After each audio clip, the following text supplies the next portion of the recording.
Brilliant. Hello, and welcome to another Atomic Cards video. We've got a special guest for us today. So, Jeremy, would you like to quickly introduce yourself? I certainly would, yes. So I'm Jeremy. You may have heard my voice before. I'm on a podcast called The Green Dragon.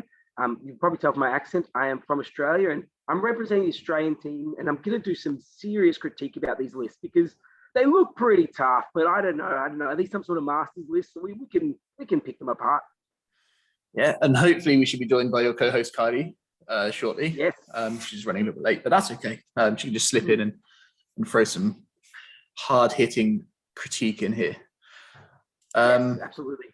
Beautiful. So let's not muck about. Let's get straight into it. So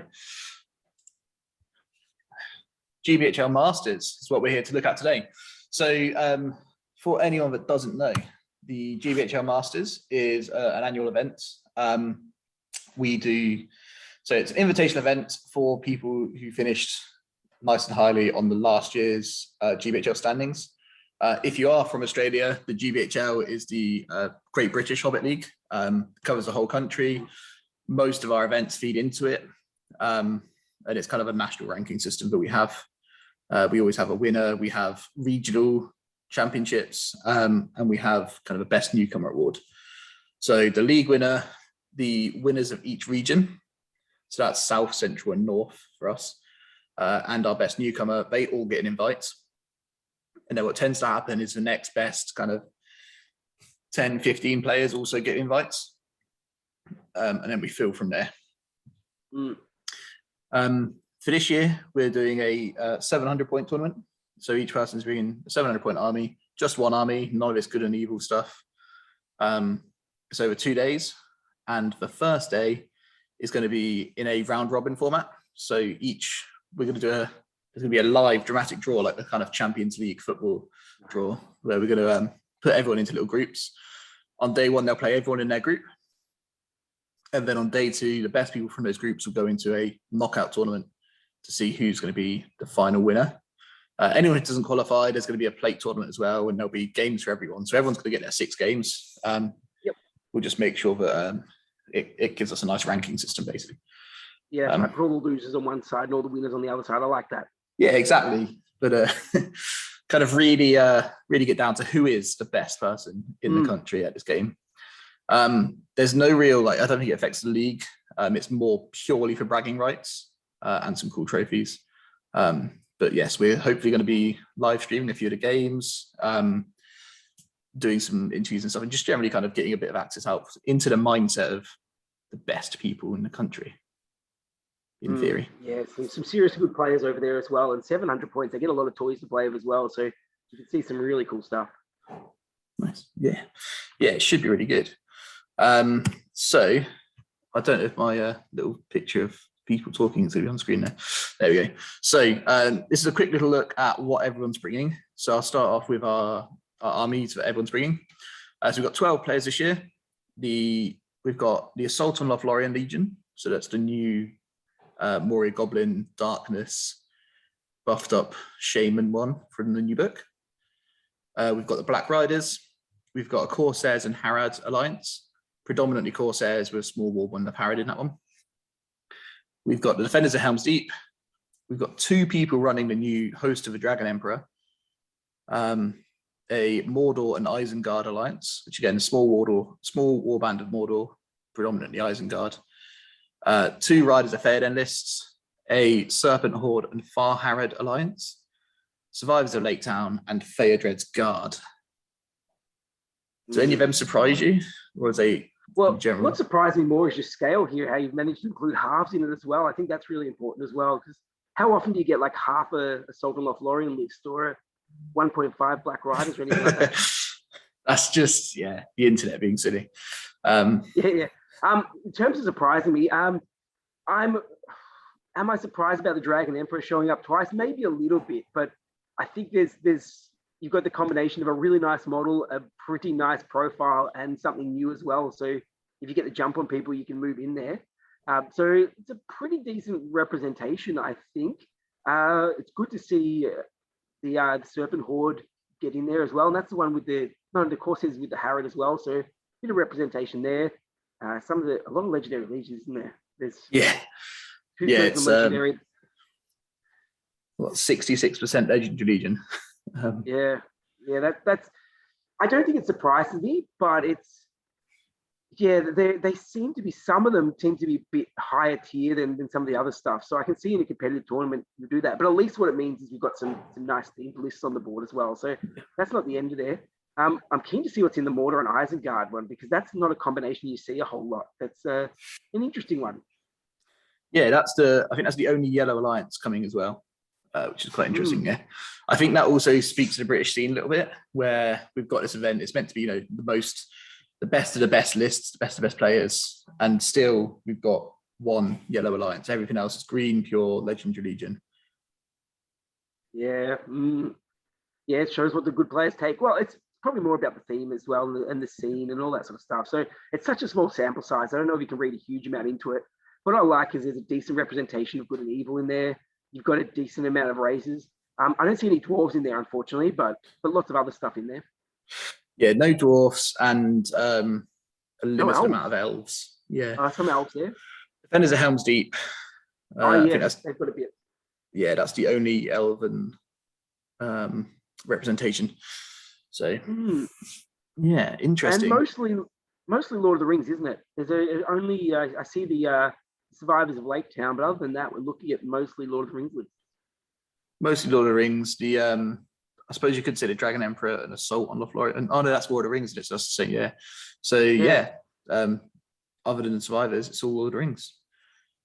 Yeah, poor Didn't Hobbit even think of that. Getting left behind.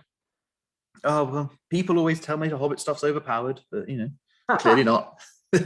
Liars, clearly not. And then just over here on the left of the screen, we've got our thing. So might-wise, 700 points. Most people are bringing 10 to the table. Yep.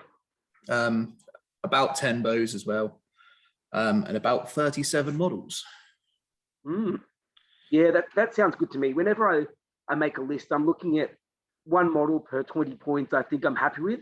Anything more than that's really, really nice. Anything less than that, and I'm starting to think I better have some really good stuff. So those numbers look pretty good to me. That might level is a good amount for 700 points. So people clearly value it, and I guess so they should. It's good stat.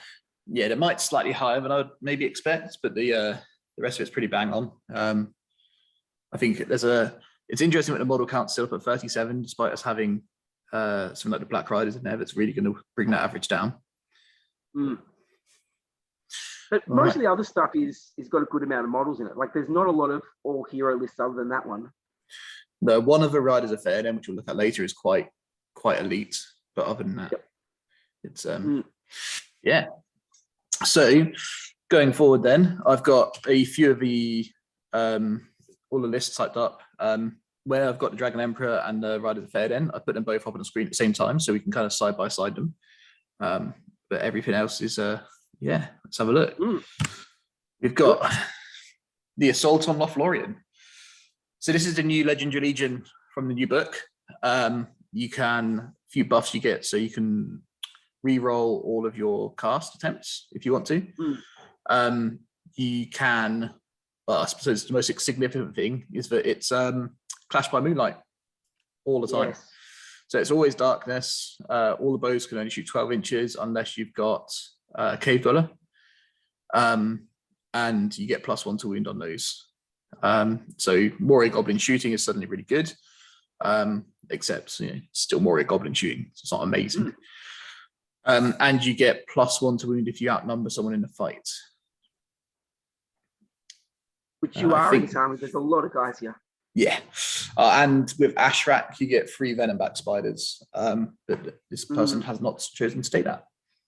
No, interesting choice, but I can see why as well. Like there's got to be some choices at 700, and this list I haven't got to play against it, but it just looks really scary because you've got Druzag souping up all those creatures and making so they can take on even the best heroes, and then you've got a bucket load of goblins to be able to either just hold up your enemy, to go get your objectives, to just soak up time while all your really good stuff does a lot of work. The only thing I'm really concerned about this one is someone getting to the heroes and sapping all their will. So if they can keep their will intact, you've got a lot of chance there. I'm looking at the Black Riders as being, this one could take on the Black Riders. but you just do not want to expose those shamans and let them get within range of those spells, because then you end up throwing your will away for nothing. Yeah, Druzag's Fury on the Beasts could be quite helpful for that, but then at the same time, if he loses his will, he's in store. I think the one that always concerns me is the low defense, because while you get a fair few bodies, but everything in this list is D5 and below. Yeah, I don't consider that low. I think that's pretty good, especially considering they're 5 points each, 6 points each for most guys. Yeah, that's not too bad. Yeah, nice. Yeah. No, I really like this one. I think if their opponent can mitigate the Druzag and stop the bat swarms and the giant spiders becoming super powerful, I think you could probably outfight them. You don't want to get into a shooting battle with them within 12 inches, because they potentially could make a mess of you in one turn. If those goblins hit with those bows, it's going to cause problems. You've got a sneaky Warg Marauder in there, which is always a nice model, and some Warg Riders as well. So you've got some fast moving stuff as well. This is the kind of list I like playing. It's got a bit of everything, and you can definitely go take things on. Contest of Champions might be a bit of a challenge for it. Any of those ones where the hero has to do a lot of the work might be a bit tough, but look, I think it's a pretty solid list, and it's a really interesting Legendary Legion. The other thing that I get really excited about with this Legion is the Prowlers. Yeah. So they've got the +1 to wound on their throwing weapons, and then once they're in combat, if you can get them a trap off, which you should be doing with Prowlers anyway, because they're two-handed weapons, you're getting +1 to wound for two-handed, +1 to wound for outnumbering, and +1 to wound for backstabbers. So it's +3 to wound. Yeah, and if you can throw in the giant spiders have pretty good fight value. Throw in giant spiders, a bat swarm, and a bunch of prowlers, and you can take down almost anything. That's a really good little hitting thing for almost nothing in terms of points. It's just a handful of guys, and yeah, that could cause a real issue. And Druzag, does the Fury work on the bat swarms? Is that how it works? Well, I don't know if it's just on the wargs. I think Druzag mainly works with wargs. Let me have a look. I haven't. If you could pull that off, that mitigates one of the big problems with the bat swarms, is you sometimes miss the courage test to get them into the good stuff. So if you can get a Fury off them and send them in, send in a souped up bat swarm, you can. Where is he? Druzag, Fury.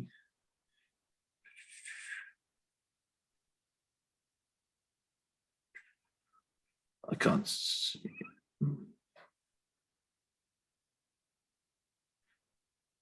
Druzag's Fury affects bats, spiders, and wargs. Yeah, nice. Yeah, that's good. Yeah, that's the big thing with the bat swarms.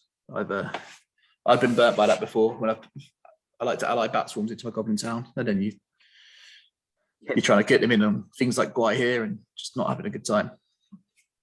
Yeah, the good stuff often causes terror, so being able to sort that out works really well.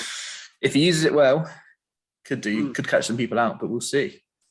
Yeah, I think this has got a good chance with it, just because it's got so much models that even it mitigates those bad turns. It can have a rubbish turn and still be fighting it at almost full strength. Nice. It's much simpler to talk about. The Black Riders, right? So you've got 8 of them here instead of the full 9. There's not a great deal to talk about. It's the Black Riders. We all know what it does. It's just it breaks your heart. This one, yeah, it's so good. It's so good. It's really tough to play against, because if you expose any of your heroes, they just die instantly. It can, with that many black darts, it can just take something off the board without much effort. So you almost have to play this weird game where you throw all your infantry forward and just stop it from running away. Wait till you've engaged it, and then bring the heroes in, or just leave them at the back and just say, I'm just going to hold on to them. I'm not even going to bother with them, which is a real weird way of playing, because these guys do so much. And the problem with this one is that you can't even do that thing you used to do, where you just drain their will by throwing guys into them. They just, if they don't want to spend their will, they're not spending their will. So you've got to kill them the old-fashioned way. And with Nazgul, it's tough. They're sitting at defense 8. It's not easy to get the win, and it's not easy to get the kill. So in the hands of a good player, this is a really, really nasty list. And I can promise you, the person bringing this list is a good player.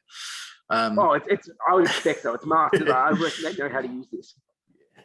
The main approach I've always taken with this is try and dehorse them as quickly as possible. And once you slow them down, they tend to be a lot lot less scary, especially with their killing power. Yep. They, whilst they're still mounted, they can still comfortably take out 2 or 3 things a turn. Once you get them off the horse, they're much slower. It's pretty much exactly as I would build the Wraiths with a 281. They don't need an awful lot of will because you're getting that free channel transfix. You don't lose it when you're in combat. So yeah, and then you just shut them down.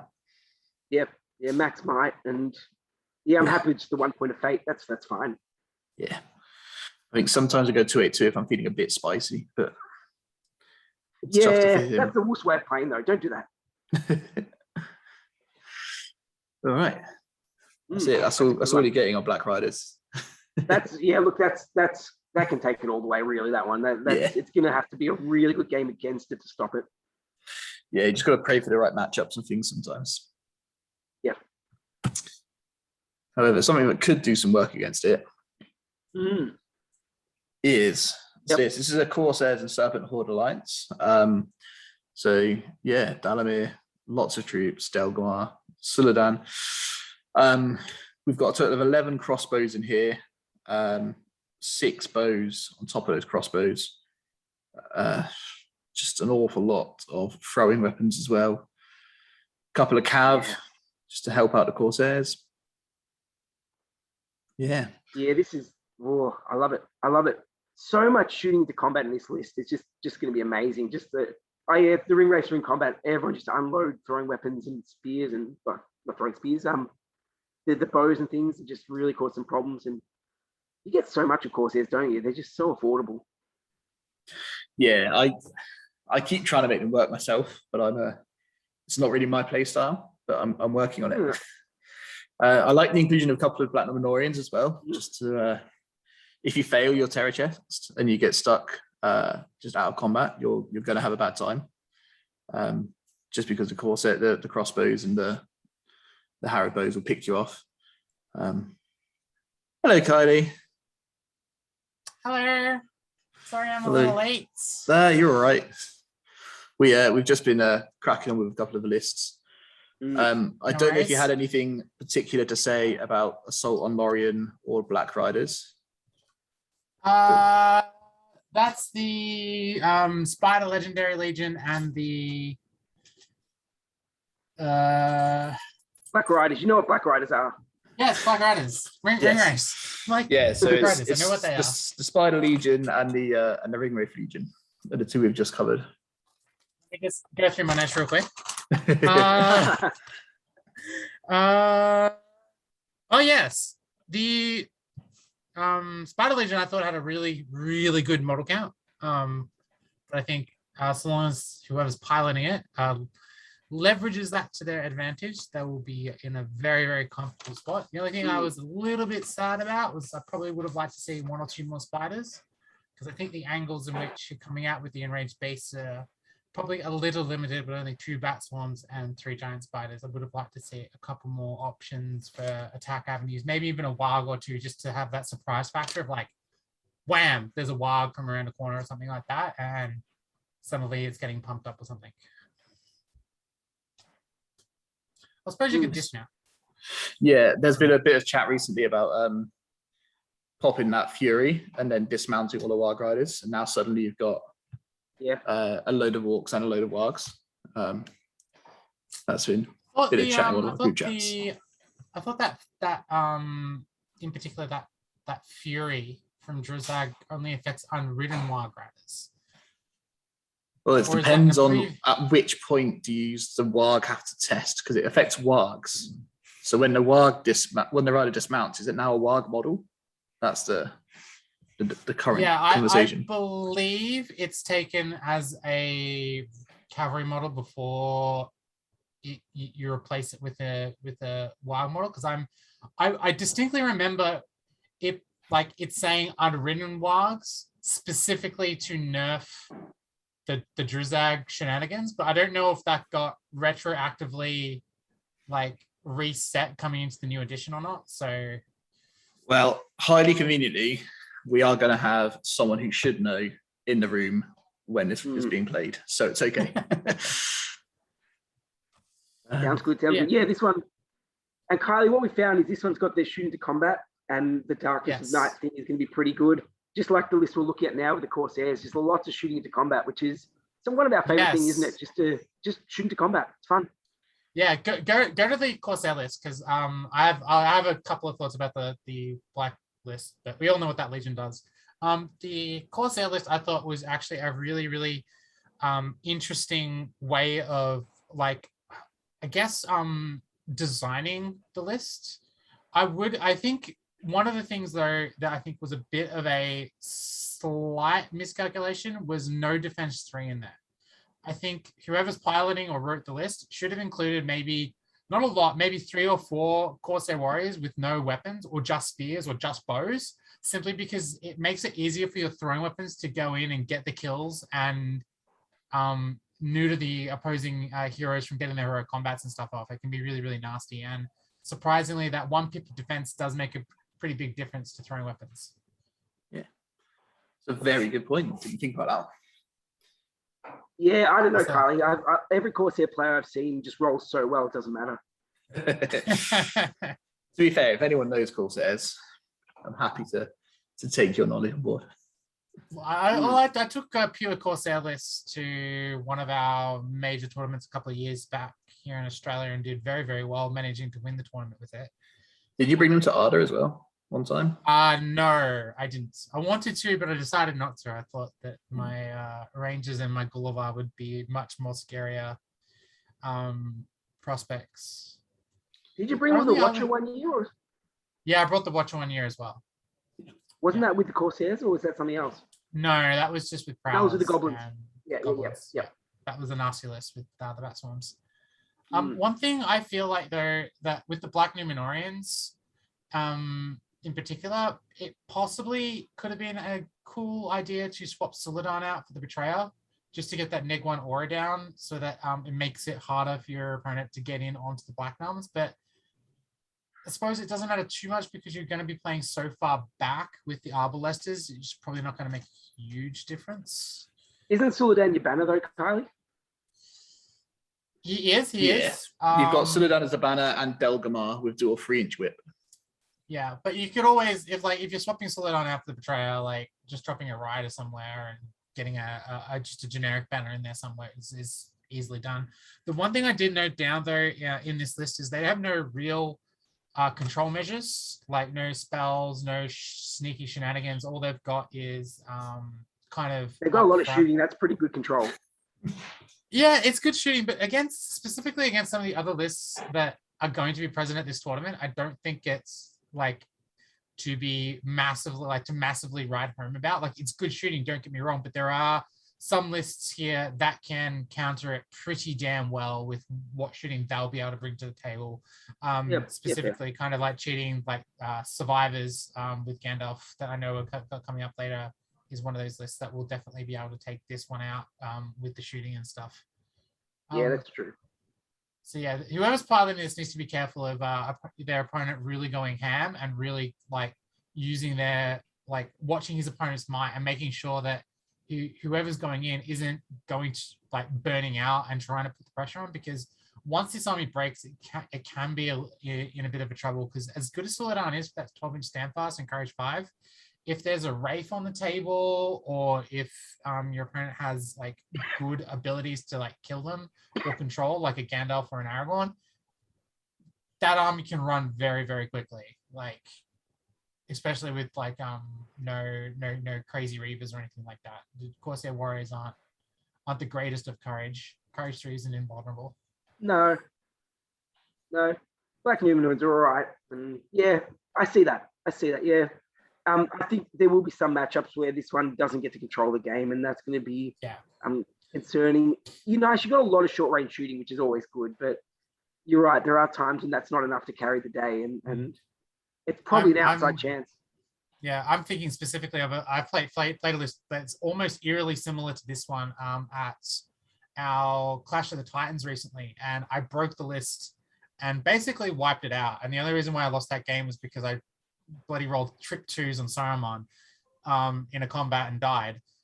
But the one kind of major weaknesses of Harad and specifically Corsairs is because of their low defense. If someone is just super aggressive early on and puts you behind the 8-ball, like quick enough, you don't have a lot of catch-up mechanics left. You don't have many ways of really like trying to get back in the fight once you lose that model count, because these low defense armies really rely on that high model count to get them and absorb enough of the punishment from your opponent that you don't break, so that you can contest objectives in those objective-based scenarios and go for kills in the ones where you need to get kills. Yeah, if the Riders of Theoden hits is hard enough, this is going down in turn 1 or 2. Like Cavs are a really good bet for it because they can rip through them really quickly. Yeah. All right. I Next gave one, this next one a one. rating of a C plus. Ooh, scathing. Ooh, better than that. Next one. Then there's a Helm's Deep. Nice. So we've got Theoden as our leader. He's on foot, obviously, because everything's on foot in this list. 1 Warrior of Rohan with shield, 3 with throwing spears and shield, 3 Royal Guard with throwing spears, 3 Galathrian with spear and elf bow, Gamling with banner, Haleth, son of hammer, 2 Warriors of Rohan with shield, 3 Warriors of Rohan with throwing spear and shield, 2 Warriors of Rohan with bow, 2 Royal Guard with throwing spears, 2 Galathrian with spear and elf bow, and Aragorn in the Strider loadout with 3 Warriors of Rohan with shield, 5 with throwing spear and shield, 1 Warrior of Rohan with bow, and 3 Galathrian with bow. This list is scary. This list I is thought this was one of the very, nicer very- ones. This one's just this friendly, nice little list. Lots of No, untrained warriors and a kid. No, this list is not friendly. This list is not friendly at all. If you don't know the defenders of Helm's Deep, they get an extra 6-inch to all their bows. So you're pumping out 30-inch bow shots with your elf bows. He's only got a couple of, well, I say a couple. He's only got 8. Could have had more. 8. It's a good Could have amount. dared to dream. Then your throwing spears count as spears because they remembered to use them. They did a bit of extra training behind the walls of Helm's Deep. And then you've got Haleth gives Aragorn something. Plus 1 fight? 7. Yeah. Fight 7, as well as the other basic warriors of Rohan and the Royal Guard fight 4 and 5 respectively. That is a big deal in this list. And then obviously you can use him for a heroic shoot and then just give him his might back with gambling just to annoy people. Yeah, I think the big one for me is I gave this list like a grading score of an A, simply because this is one of the few lists that actually brings Elven Blades to the table, like an actual amount of them rather than just the 1 token model like some of the Easterling lists that we'll get into later. One of the things I really like about this list is the Fight 7 Aragorn base. Pretty much, I don't think there's a single hero in this entire army except for the Black Riders Legendary Legion that can contend with the Fight 7 Aragorn front to back. I think Aragorn is favored in so many of these matchups to be the key model to play through. If whoever's piloting this can get Aragorn into priority targets, can get him rolling and make sure that their opponent doesn't have the tools available to get in and counter him, this list is going to be scarily hard to beat, especially with the ability to control range, but particularly too, against those armies, like for instance, the one we just talked about with the Arbalesters, this army can pivot very easily into a combat army. You know, throw those Warriors of Rohan up front, throw those Rohan Royal Guard, back them up with the Fight by Spear support from the Galadriel Warriors, and they're just going to tear through anything. The only thing I would have liked to have seen is maybe a handful of elves with shield, just to be there as, you know, obligatory objective captures, and being able to, you know, sit there, shield with 2 attacks at 5/5 could be very handy. But aside from that, this list is going to go gangbusters if people, you know, don't get a handle on it. And it just has so much might generation. 2 free points a turn is nothing to be sniffed at. There's also, once you get close to it, it's still got 16 throwing spears to hit you with. Yeah. Yeah, they've A done lot well of people to keep their sleep on the throwing spears. Yeah, whoever's written this list is quite a good amount of thought. I like that they've opted not for Haldir too, because I think Haldir at 700 points is a bit of a trap considering what you would have to give up to get him. And they've got a really good model count too. Like it can bring it to some of the big model counts, like that spider list we talked about earlier, and some of the other lists that we have coming up, like the survivors list and stuff too. And I think that's really, really important. And the amount of shields on the Warriors of Rohan is also quite important too. Being able to have that defensive pivot if you need it is massive. And good luck getting rid of Aragorn. Unless you're the Black Riders, I honestly can't see anyone killing Aragorn that easily. Yep, yeah, that's fair. And you've got all those Royal Guard for objective grabbings anyway, so I don't know that you necessarily need the elves with the spears. I'm sorry, with the shields for it. The spear bow elves are a little sneaky combination, aren't they? Just to be able to sit at the back and tempt people forward, and then come and keep them alive, because they'll stay alive for ages. Because all these warriors Rohan just taking wounds for them. Yeah, that's actually, now that Jeremy brings it up too. One point I will make though, whoever is using this list needs to make sure that they're being careful that there will be times when you need to put an elf into combat to get that elven blade proc going. And I think whoever has got the pilot on this needs to be aware of when their elven blades are going to be very, very useful, and when they probably need to just rotate them into the back to keep them alive. Because if you can get this list to late game, it is going to dominate. This list is all about surviving the initial onslaught from their opponent. Let their opponent run out of resources. Let them, throw their might, throw their will points at trying to get the kills and just surviving it. Because if you can get, say, half of this army with Aragorn and Gamling and one of the Rohan heroes intact, it's just going to take over the game. Because good luck dealing with 2 points of might when you have nothing left on the table. The only other little interesting thing in here, you've got 3 Warriors of Rohan with bow in there. I don't know if they. I've not normally seen it with Warriors of Rohan with bow. They normally end up on the elves. I think it's to do with the 1/3 rule for the elves. Can only take you can only take a certain amount of elves. No, yeah.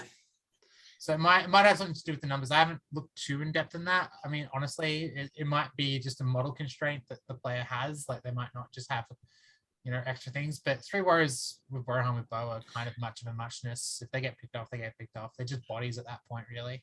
Yeah. They're way below that 33%. There's 38 models, I think, and only 8 elves. But, yeah. Might be a points thing, just trying to maximize getting to a certain break point. Yeah. Maybe they're just trying to get to 32 models or something like that. Or nice. Cool. All right, well, who's next? Let's have a look. What we got? The Dragon Emperors. Yes, the 2 Dragon Legions. I thought these were pretty well written. In fact, there's a couple of things though that I think are quite interesting with both of the lists, with both of the choices these 2 players have made. Notably, is how low the Black Dragon count is, and notably none of them have taken a Dragon Knight, particularly in the second list, the host of the Dragon Emperor part of the list. I think having a dragon, a Dragon Knight in there could have been much more effective for the list, simply because it would allow you to have that breaching hero, to have that hero that can just go in, get the the rerolls to wound from bro gear, get the +2 if you need it to the strength for bro gear, and really go in and deal damage. And on the flip side, on the other side of the coin, with the other list, the first one on the left, it doesn't quite have that cavalry advantage. It doesn't quite have the numbers on the cab to really, I think, pressure as much as it needs to. I would have liked to have seen a couple more Black Dragon Cataphracts. I think 3 is just not quite enough. So a little bit of context on these as well. One of these lists, I know one of the players has run Eastlings a fair few times, and you could almost see Eastlings in one of their main armies. The other one, I've never seen touch an Eastling model before. Yep. So I don't know if you want to have a fun guess at which one's which, but I would say the person who's played Eastlings a lot took the drum. Be the is the person on the right. Really? So the one with the host of the Dragon Emperor with Bulgir and the captain. Although it doesn't have. They both have Yes, drums. it does have a drum. They both have drums. Oh, they both have a drum. Okay, no, never mind then. Yeah. I just couldn't see the Because drum. I think the reason why I say that is because I look at Rutabi, and Rutabi doesn't do a hell of a lot when you've already got a Dragon Emperor on the table, right? And I think also looking at that too, they've got a warband that is 14 Black Dragons with Pike that is hands down supposed to just sit behind those 12 Easterling Warriors with shield and just form a Pike block if you need it. Yeah. But particularly too, he's added bows. He's added a good amount of bows. Maybe you could say 10 is a bit too many, but with some of the other lists that are on the table and being able to march and get in the face against models, armies that you can't outshoot, I think making sure that you have bows kind of that to me indicates a player who's really thought about how many bows do I really need? What do I really need to really put the pressure in here? Yeah, it's a good amount of models. I would love to get that Eastern captain a horse. Yeah. Yeah. Yeah, just something to make that captain a little bit more killy. Would be nice. Yeah, I like the choice of the captain, but yeah, get it a horse. Yeah, 100% agreed. At the very least, if you're not going to switch it to a background, like you're at 45 models, just drop a single guy, just a bowman, an Eastling Warrior with shield, whatever. Just get that captain a horse because his damage output goes up by 100% at that point. And yeah, also like the drum pound movement, just throw it anywhere. Yeah.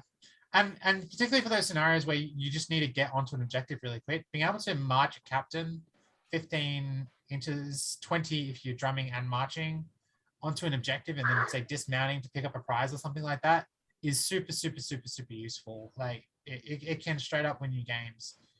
So that's kind of like it's the small little like nitpicky things that, although it seems kind of harsh and critical, those are the things that will win you game. Little text, little like tools in your toolbox that you can pull out when you need it are really important for these kind of big competitive events.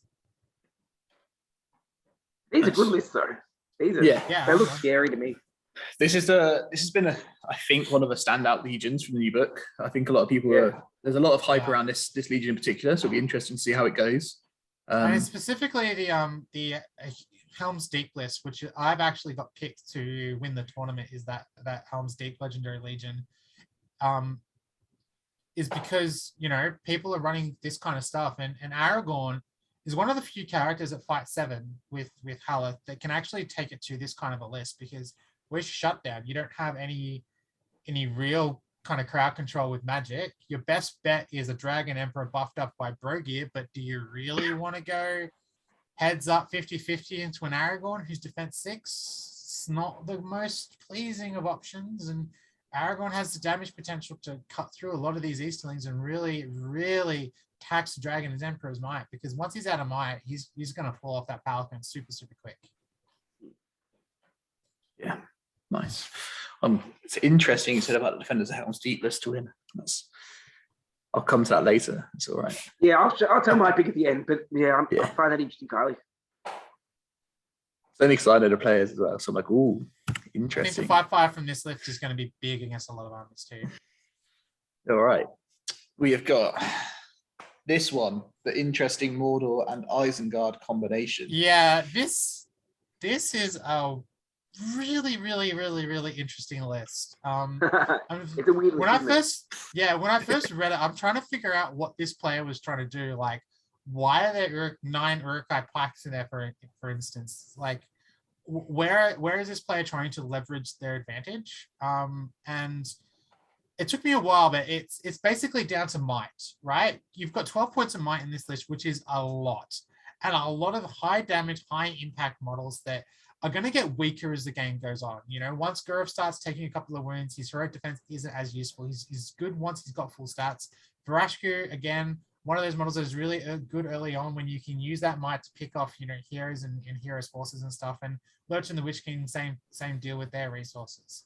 One of the things I think this player really needs to keep in mind, and this list has the potential of doing, is burnouts. Just super aggressive, run in with all 4 of your heroes, go super aggro, call your heroic combats, use your tricks and your spells to really put the pressure on, really get some, early kills, get some early advantages, and put your opponent on the back foot so they're reacting to you. Because if you're ever being passive with this list, I think you're in a world of hurt, because 1, you don't have a drum or anything like that. your marches you do have, but they are limited. Varashku tending to be at the back of the board, considering he's also in a pseudo-independent warband.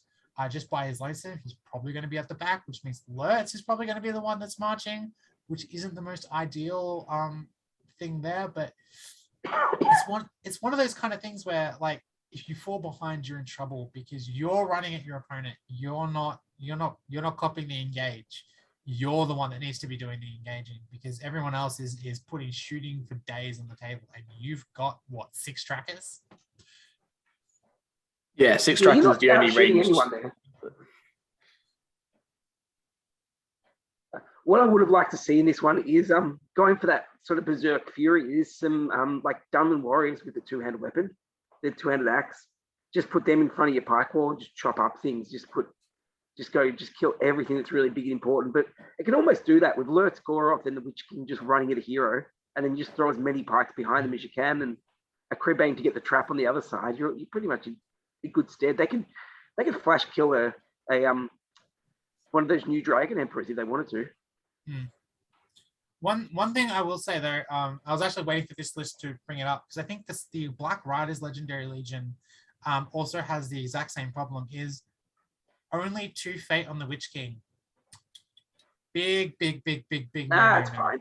If you are taking a Ring Wraith as your leader, you max out their fate. It is not a negotiation. You don't get to skimp out on your 3rd fate point just because you want an extra will point, and then maybe an extra spell here and there. Drop a Wildman if you want an extra spell here or there. The keeping your leader safe and keeping those victory points secure is an absolute must. You cannot be. I just, with this caliber of players too, being like the UK nationals, why are you assuming that no one's ever going to be having to build like an opportunity to get wounds on your Witch King or wounds on your leader? Like it just screams like just a bad misplay or misjudgment, because like if someone drops say a Legolas on the table, you're screwed. Like Witch King with 2 fate, not going to last that long. Like it doesn't fall into the 3.5 wounds minimum for your leader, does it? Yeah, like, it just like I understand like defense A, you play backline, you're a spellcaster. The Witch King, I can give a pass, but you need that 3 fate. It is like it's super important. Like I bet you any money. I will put $50 on the table right now. Actually, no, screw it. I'll put £50 on the table right now that one of these Witch Kings is going to go down. And I bet you any money, if that person picks up another dice and rolls it just for shits and giggles, they will roll the 4+ that would have kept them alive. It's going to happen to one of these players at the tournament, either the Black Legion or this army right here. I'm calling it now. You don't have £50, Kylie. You can't do that. You know, £50 is about $2 million dingo dollars, right? It's you can get a whole Eastern Legion for that in the UK. Come on. $105 Australian at the moment. Yeah, I can talk it down. But... All right. Riders of Theoden time. So this is so good. Yeah. So there's 2 different ones. These are the ones. The first thing to talk about is obviously the person on the right hand side of the screen has had a telling off for not formatting their list in any way sensible. Where are your Royal Guard? Which warband are they in? Yeah, but even more importantly, why didn't it have throwing weapons? Yes. What's more interesting is the models all have throwing spears, and they've asked if they can bring them without throwing spears, but they all have throwing spears on the models, but he wants to use them without throwing spears. I don't like that. Don't like that at all. Yeah, I don't understand it. So the left one I really like. I would love to see maybe drop 1 rider just to get some more throwing spears and maybe upgrade a couple more Royal Guard. But again, that's like super nitpicky stuff. But aside from that, I really like the macro that they've done with that list. On the right-hand side, though, I have issues. One, like Jeremy said, where are the throwing weapons? Why would you not take throwing weapons? Like, what is it, like 32 points, 36 points? Just drop a couple of guard. Like, no, bugger that. Just drop the captain. Like, he's not kitted out anyway. Like, yeah, what do you do? Just throw away the captain. chuck in an extra royal guard, or maybe more importantly, a couple of honesty bows. Where are your honesty bows? Yeah. I know you're mounted, but you don't have throwing spears. You have no range threat. You're all about the charge against an entire 2 Easterling armies that can just run away with you with a drum at the same pace you're running at them. Like, it feels like someone who's, again, deliberately not taking tools in their toolbox. And in these kind of high competitive events, like I said just before, you need tools in your toolbox. And yeah, you can get a couple of extra models or get an extra few points back by skimping on them, but you'll lose so much of your list's ability to deal with problems and threats throughout a game and weird situations that may arise by getting rid of them. It's just, again, it's one of those things, like, I can't understand why you would give up a tool for no These are the best apparent players in the UK, Kylie. These are going to be good lists. I've played some of the best players in the UK. Judging by these lists, I'm not convinced. You played one. I know think you've definitely just played good one of the enough. people on I've the played screen. one, right and now. I know. You've definitely played one of the 2 people on the screen right now. I can promise you that. Interesting. Oh, Yeah. I think I know who it is. Okay. I think I know who it is. And I think I know which list you wrote too. Okay. It's the one on the left. It is. Yes. Yeah. I told you, yes. I like Yes. that left one. I think that's really good. Yeah, if the player is the one that I think it is on the left, I think they're going to have a very good tournament. Yeah, I think it was an Ardacon and it was streamed. And there was interviews and things afterwards and stuff. Yeah. With that person. So You've yeah. got enough bows that you don't have to charge in, whereas the other one you just have to run in. And I think that's going to stuff you up, because if it doesn't work, you've got one sort of gimmick, and it'll do it well. I just wish it had throwing weapons on those Royal Guard. The other one, you've got a good amount of throwing weapons to go in. You've got a good amount of shooting. You can dodge, you can dance. I would love one more hero on the left-hand side, but I can do the 3. I think it's a good list. Yeah, one You've more gone- combat here. Yeah. One's gone very balanced and one's gone very all in on the on death. But I don't mind the balance, because the left-hand side isn't playing through their heroes, right? The right-hand side is trying to play through their heroes.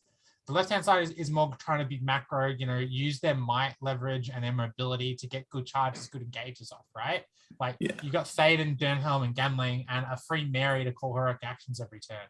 Like, that's just efficient. Like, that left-hand list is efficient for the riders, but the right-hand list is trying to be efficient for the heroes and then doing it all the wrong way. It's just... Yeah. My other concern with the right-hand list is that you because your model count's quite low still, you've got those Royal Guard who stick out as a crossbow target Yeah. for some of these other lists. Yeah. But if you can bring them down, like one volley of fire from some of these lists is going to put some serious hurt into that list. Yeah. That said, though, in any of the scenarios where you start up close, that right-hand list is going to knock someone out of the tournament. Oh yeah. They may not, I don't think they're going to win the tournament, but there's going to be that, that one game where you see that Rohan player, they go in for the charge and then they just win every combat and they kill everything on their first charge and they're all fight 5. You look back at some of the lists that we've gone through, there's a lot of fight 4 in here. Like fight 4 is the number in this tournament. Like if you can get to fight 5, you're looking pretty, because there's so many heroes, so many basic warrior troops that are sitting at that fight 4 mark that, that Rohan Royal Guard list is absolutely going to tear people to shreds because of it. Yeah. But again, Swan. But the throwing spears. Yeah. They've given them all to the chaps on the ground to use as spears. That's the problem. But, right. Who have we got next? We have got yeah. Harad. Yes, this one. Oh, I love this one. Yeah. This was the only This is list, one of my favorites. This is the only list I could give it A+. This is the only A+ list in here. Really? There's a couple, there's a couple of nitpicky things in here, but again, but it's not going to win. You said the other one was going to. This is my dark horse. This is my dark horse. This is my if defenders of the Helm Steve have a bad game, and bad roll-offs go their way or whatever, or Aragorns get somehow they pull the Black Legion and get blacked out off the table turn 1, then this is the list I think is going to sleep us through the tournament, because this is list writing perfection. Maybe not perfection, but very, very close to it. Suladan, great choice for leader, backed up by Betrayer, playing through that poison. Support Betrayer, I think, is the best way to run this model. A good splashing of Cav.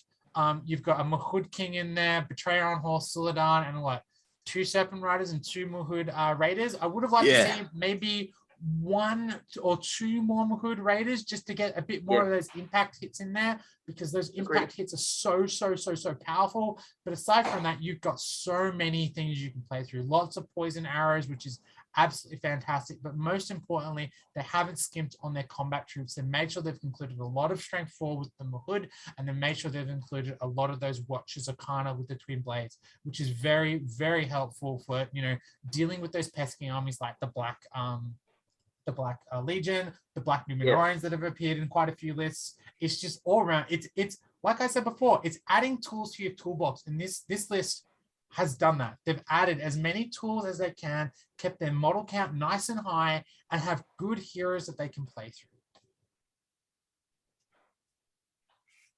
Yeah, and I know for a fact that this person uses basically this list or a variation of it very often. Very, very often. So they know exactly what they're doing with this. The only thing I would point out though is whoever's piling this needs to be very, very, very precious with their heroes on horse.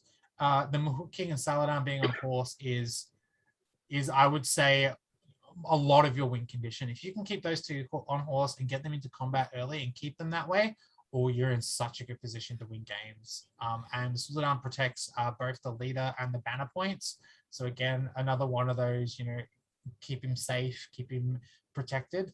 One other thing I think a lot of the players are kind of aware of is, yes, you do have strike on Suladan and the Mahud King, but I would also point out that a sneaky late game channel from the Betrayer with like a 2 or a 3 dice transfix can completely change the game around. If you can keep that Betrayer safe at the back line, just use him for that will point, maybe a harass spell here and there, a late game transfix coming out of nowhere could really, really turn the tide, especially with how many rerolls this list gets.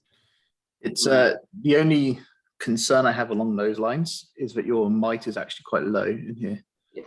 I think so. You've only got 8 might. We saw earlier the average was 10 for the tournament.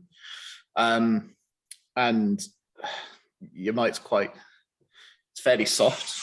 You want to keep Suladan safe at the back. You don't want to be like throwing him into combat. So you've got your Hood King that he wants to be throwing himself around really, doesn't he? But I don't know, the Betrayer wants to keep its might safe. I almost see this as like keeping like Suladan and the Mahud King in reserve for late game. It's kind of one of those things of like using your poison arrows, your rerolls and stuff to pick off horses and the big scary stuff, or soften up the big scary stuff in your opponent.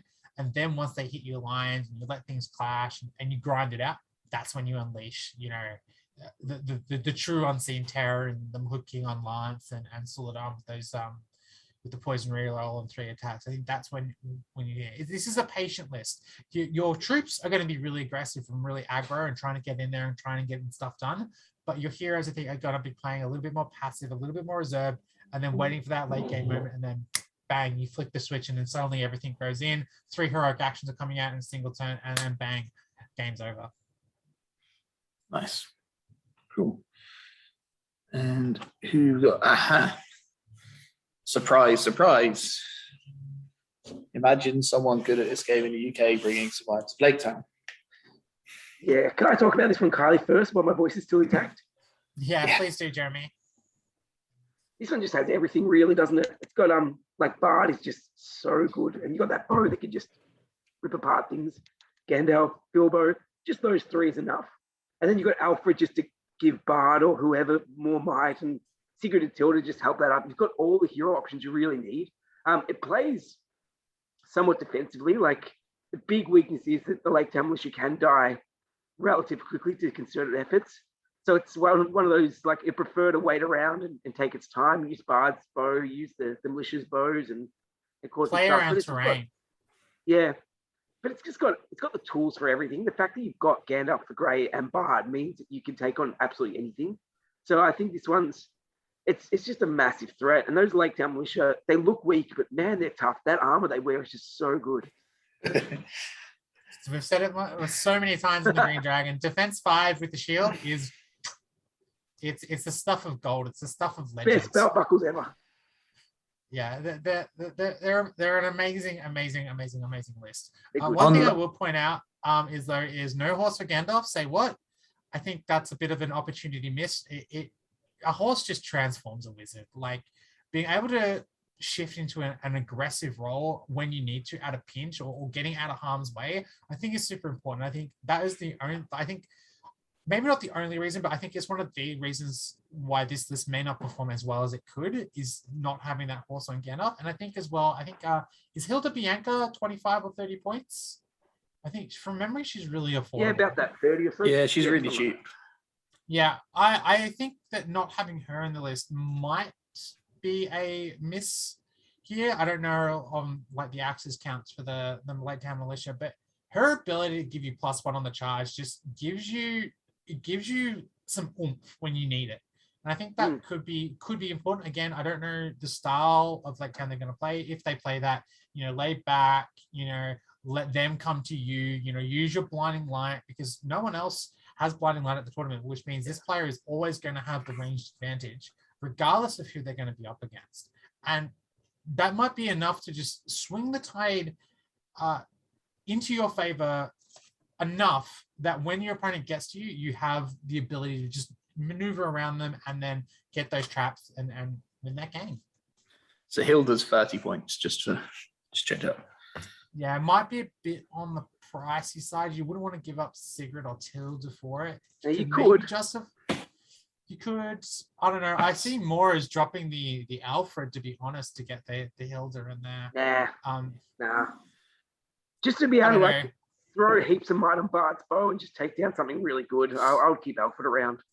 Yeah. Maybe in that case, then you just rely a bit more on your skill. I think dropping a Lake Town, a couple of Lake Town guys to get Gandalf that horse, I think is the play. I think that would take this list from an A or an A- to an A+.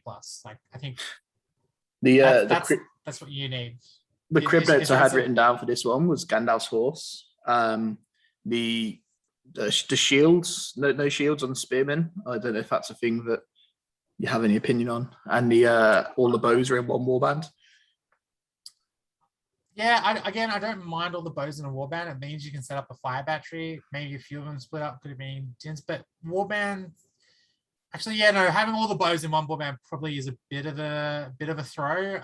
You probably wanted maybe 3 of those bows in another warband, and then add in 3 spears so that because I'm thinking of the worst case scenario of like being in that scenario where you come on as reinforcements, and then suddenly Bard's on his lonesome on the back.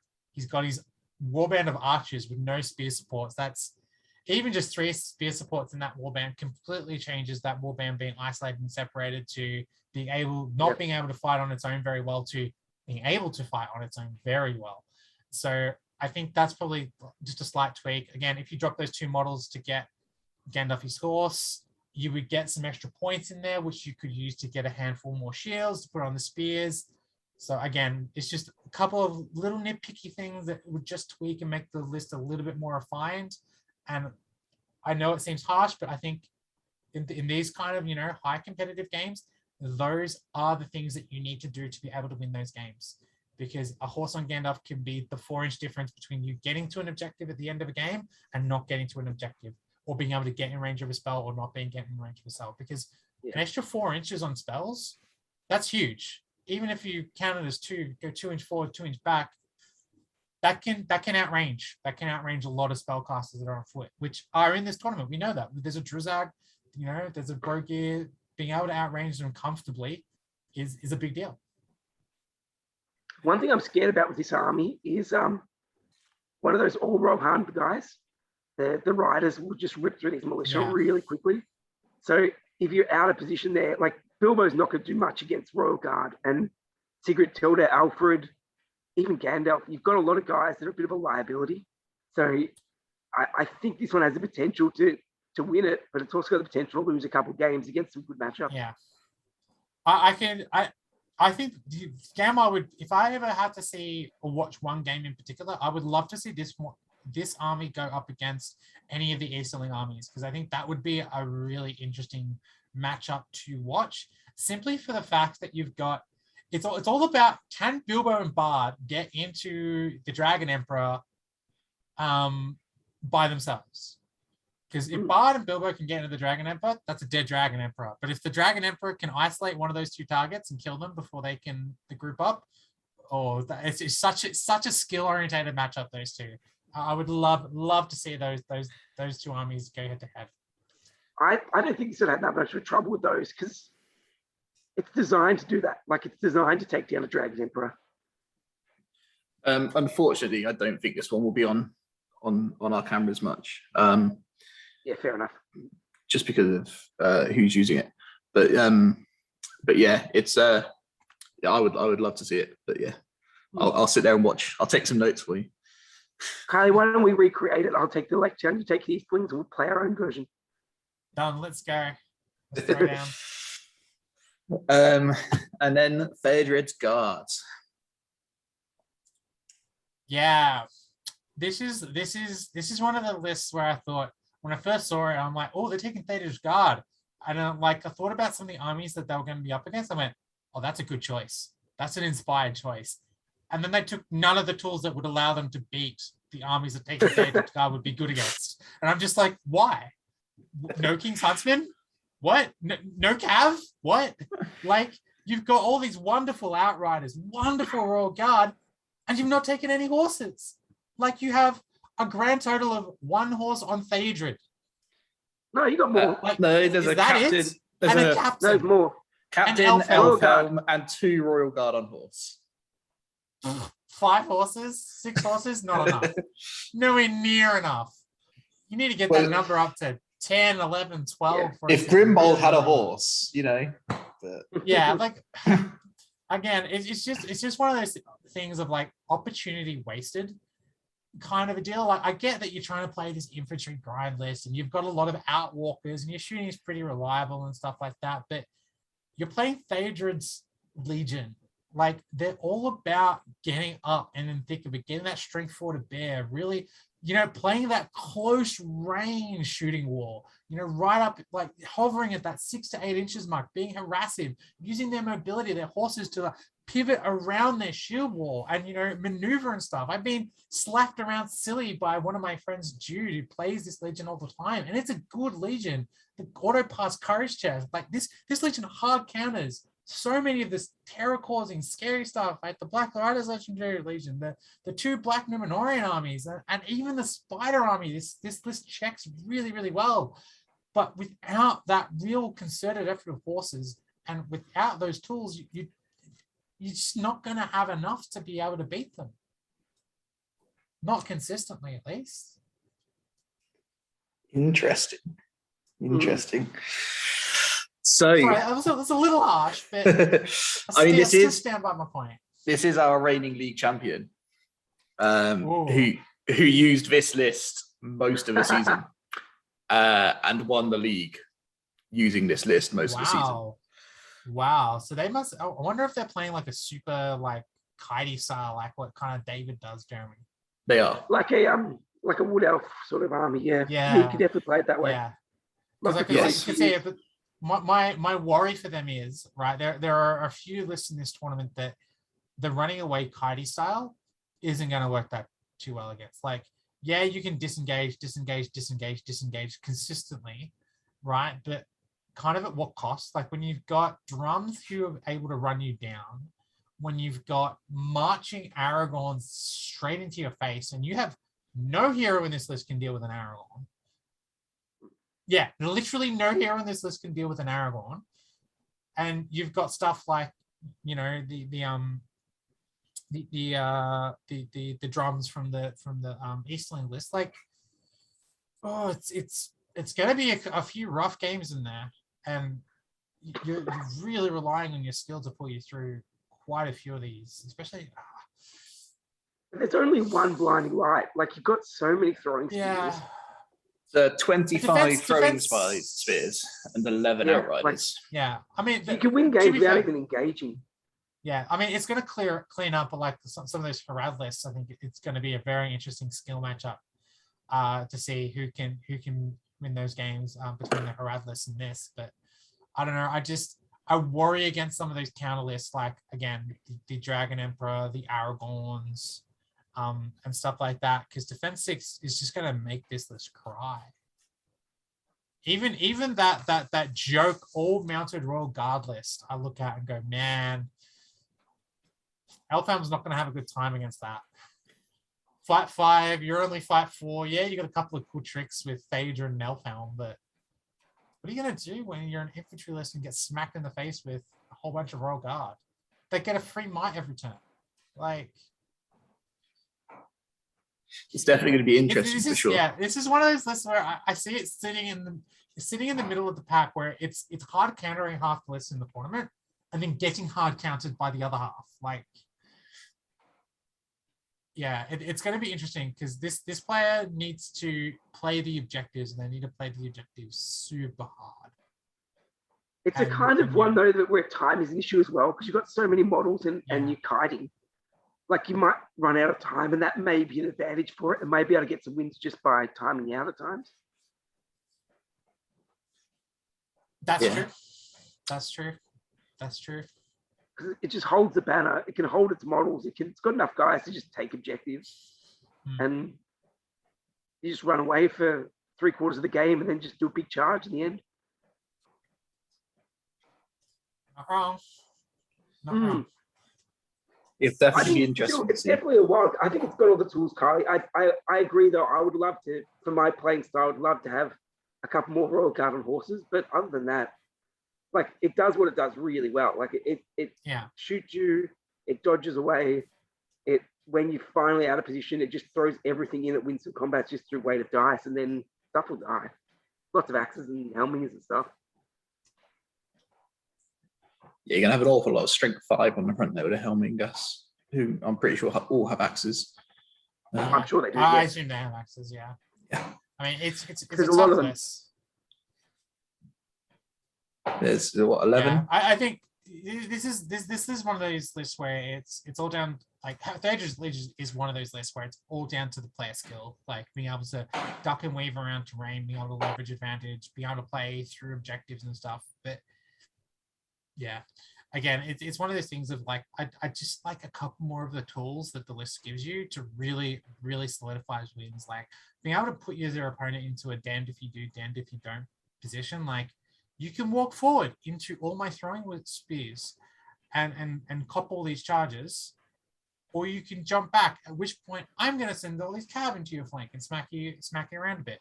Like just having those options to play through, I think is super important. But yeah, and as we said, they've done well with it so far. Let's see if the trend continues.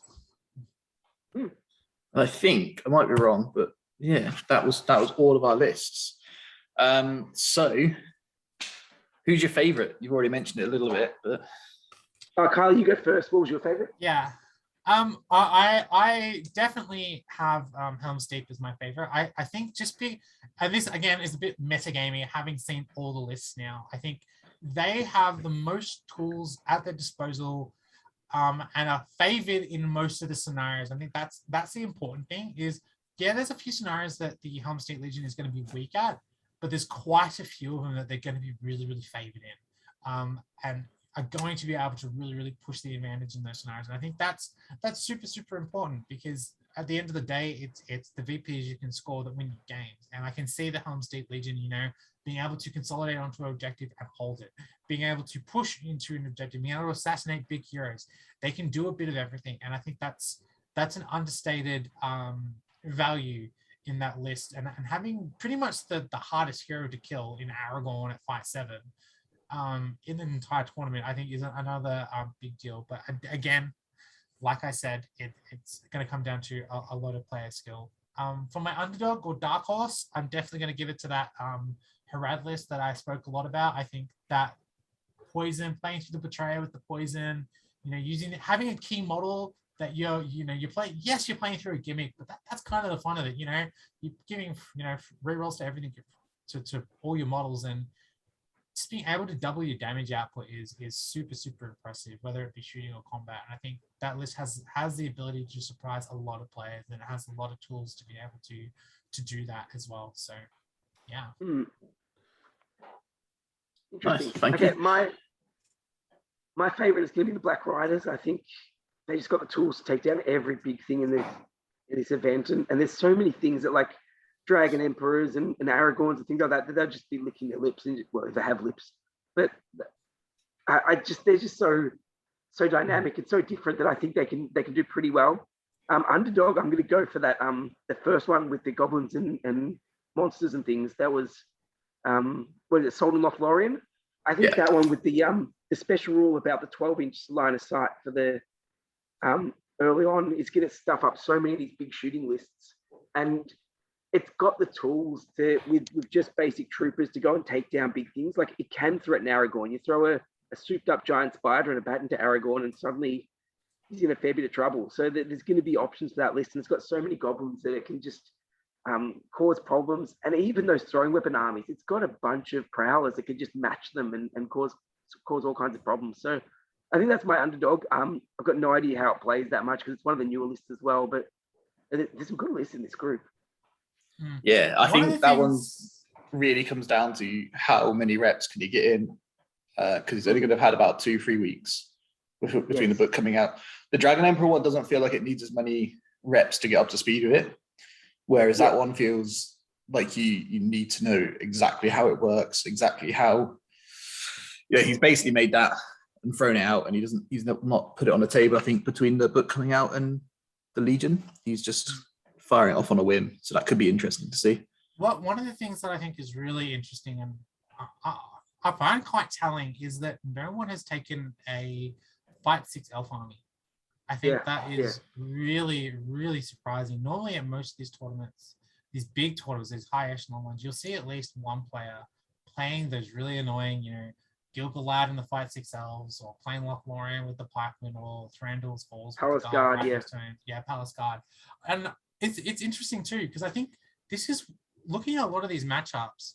Any one of those lists would be in a very highly favored position to win this tournament, simply because of how they match up with the other lists. There's not a lot of the lists, not a lot of big scary monsters that are extraordinarily high fight, like dragons or drakes or trolls and stuff like that could threaten those big elf armies. So it's quite surprising that the players have chosen to forgo and leave the pointy-ears at home. And I'm very interested if that's like a UK meta thing that's happening at the moment, or if that's people being too scared of some of the new releases that have a lot of bonuses for fighting elves.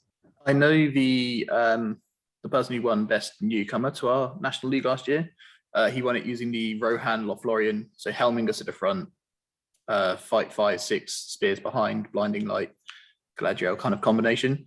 He's not coming. He couldn't make it. He would have probably been bringing that sort of list. So Helmingus with throwing spears at the front, a few Royal Guard with Theoden, and Galadriel with some blinding light.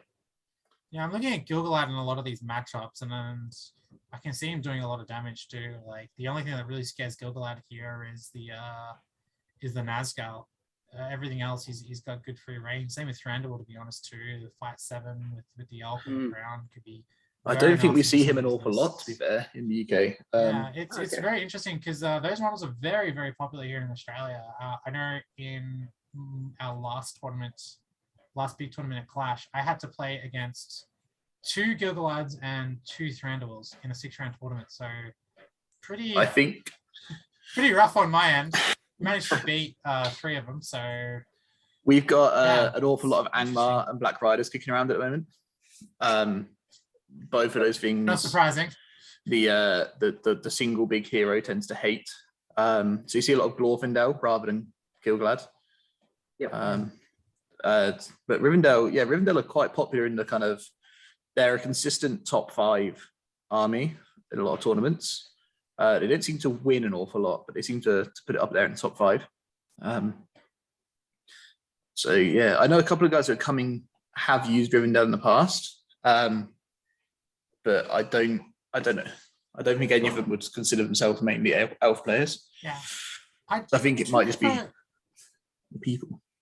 I do have one question. I think that is probably going to impact the tournament a lot. Is what the terrain situation is going to be like. Because I don't know where it's being played. I don't know who's supplying the terrain. Is it going to be fairly dense terrain? Is it going to be kind of Articon-esque kind of, you know? That's definitely not density? Articon. So it's being played here in this very room, which is my shop. So let me see if I've got some photos of our typical tournament terrain kicking around. But in general, I favour quite dense tables. So we're quite likely to see a fair bit on there. And I've added more. Yeah, because I think that's going to be a big part of this. For at least the armies that I can see, there's quite a few armies that are going to love some certain types of terrain. Particularly like there's big ruins and stuff like that have, you know, some elevated positions, really awkward places to fight through and anchor off. And I think if you have a lot of those terrain pieces where you can have a small amount of models defend and hold off a large amount of models, or at least staff them up and force them to go around, I think it's going to favor a lot of these more skirmishy type armies that like to, you know, kite and do some funky stuff like that, rather than some more open field with lots of fire corridors. Because the moment you open up those fire corridors and get a lot more crossing fields, those armies with a lot of bows like the Arbalesters, the Blinding Light from Lake Town and stuff like that are really going to dominate. But yeah, like this one in particular, this table, this table is a classic example. If I'm playing that Phaedron's Legion, Legendary Legion, and I hit that Bree table, I'm laughing all the way to the bank. But similarly put, if I'm that army and I hit this table against you know, the Arbalesters or something, I'm going to be a little bit worried. So I think terrain draws are going to be very, very important, and how players, you know, place objectives around terrain, how people use elevated positions, defended points, and walkways, I think is going to be the key defining feature that determines who's going to win the tournament. Because there's going to be at some point in this tournament where someone's going to hold a choke point or hold a really critical position, and 5 guys are going to hold up half an army, and they're not going to stop talking about it. That definitely has happened at some of our events previously. Yeah, we do tend to pack them. We always have a couple that are slightly less packed, just for a little bit of variance. I might try and keep it more even for this one, just because it's obviously a highly competitive event, and I think someone would get a bit. Yeah, it does happen sometimes when you end up on playing on like the Dead Marshes or something, and you go, well, if it wasn't on the Dead Marshes, a table I'd have won. I've been playing this game for like 20 years now, and I played on all sorts of terrain. Like, pretty sure it's nearly 20 years now. Nearly 20 years. I didn't say 20. I said nearly 20 years.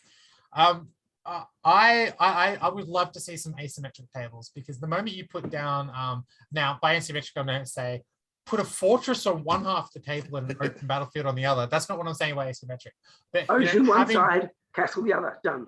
Yes, but having like different forms and flavors of terrain, like maybe 1/3 of the board is like fields, 1/3 of the board is, you know, a Rohan village, and the last third is a wooded forest.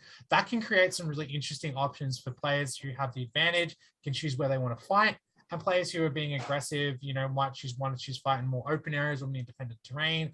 Also for placing objectives, like these things really will change a lot of these scenarios, and a lot of the way players will be able to play, because when you add terrain and objectives like this, it completely changes the game on how players approach. And I think that's what defines what's a good player and a great player. A great player is able to look at a table, place down objectives, and turn what was a losing matchup into an absolute slugfest or a favored matchup. And I absolutely love it. And I'm so interested to see what happens in the back end of this tournament and how the terrain will That's one of the things we've been working on since our last couple of events is how to get tables that really promote those questions. So exactly what you're saying, where we've got a Rohan village, but it kind of goes out into the woods. So you've got a kind of area where you've got buildings and fences and walls, and then you've got woodland to hide in for elves and things like that. So we've been working on that a bit since the last one. So hopefully there'll be some nice tables that have a bit of fun to them, instead of just a pure. This one's full of buildings. This one's full of woods. Bit of both. Yeah. And some open ground in patches, so you can try and fight there if you want to. Yeah. And things like that. But yeah, no, it's been great to have you guys on. Yeah, thank you. Thanks. Sorry, I appreciate your voice is dying, Jeremy. Yeah, I'm running out of voice. It's frustrating as well because that's my trade. So I don't know. I'll see how it goes. How if anyone does want to, if anyone doesn't know who you are at this point in their life, how would they find more of you? Just Kylie, you do this promo stuff. All right, promo stuff time. Okay, so we are on the Green Dragon podcast. You can find us on Facebook for socials as well as our email, the Green Dragon podcasts, pluralized. There's an S at the end of it at gmail.com. You can also find us on Soundcloud, which is where we host the majority of our contents, but you can also find us on most podcasting apps to have a listen. We're very active in the Australian scene, so feel free to drop by any of the Australian Facebook pages or any of the event groups and stuff like that. I'll try and work on getting maybe like a Twitter or something working at some point, but aside from that, that's where you can find and hear us and listen to our controversial opinions. Oh, they're very bland. And learn all about tempo and the rule of three. Yes. Resources, positioning. Tempo, rule of three, and something to do with tempo, 3.5 resources, and positioning. 3.5 wounds on a leader. All the good stuff. I'm just quietly. I am so surprised that some of those corny little things that I coin end up sticking, because it still blows my mind that happened in this community. I'm very humbled by it. Brilliant. Yeah. Well, I don't know if there's much else to say. Should we close out? Right, is there something you'd like to say right at the very end, by any chance, Kylie? Oh, it might happen to be Trapsman Games.